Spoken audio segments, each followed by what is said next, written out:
Tumefurahia kwa sababu ya tumepewa chakula, wale wetu wametusaidia.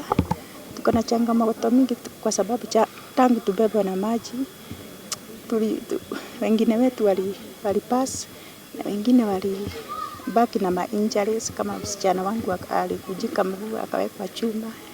Mwingine alipass na mimi niliachwa tu na injuries ya mguu. Maisha imekuwa ngumu juu hatuna pahali pa kukaa. Tunakaa kwa plot na tunaomba tusaidike venye tunaweza saidika na tupate pahali pa kukaa.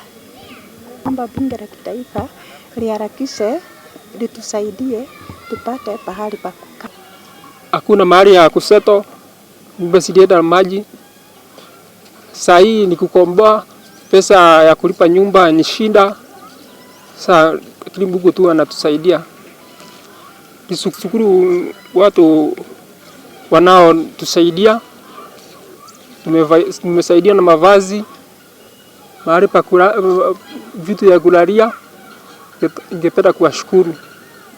Ni watu wengi wamesimama sisi sana. Niwashukuru, niseme Mungu awasaidie. Ningeomba serikali yetu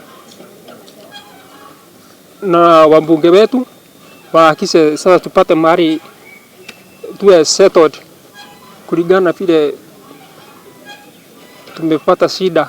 Just thinking about everything they lost and also feeling like they have been abandoned, and we want to do something, if however small it is, to make sure that they understand that there are people who still care about them. We are still very, very hopeful that the promises that were made by the government will be kept.